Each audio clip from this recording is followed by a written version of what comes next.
ફરી ધમકાવવો પડશે. એ વિના નહીં માને. હા લે ચાલ તો.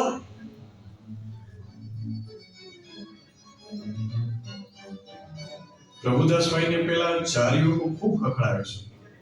પ્રભુદાસભાઈ કંઈ જ બોલતા નથી, મનમાં ભજન કરે છે.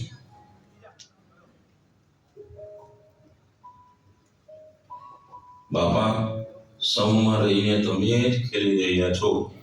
મને બળ, બુદ્ધિ અને શક્તિ આપજો કે હું સમૂહમાં આપનો સંબંધ જોઈ શકું. આપને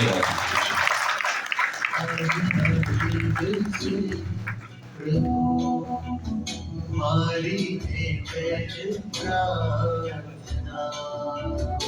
તારું કરતા પડું મના તુની અખંડ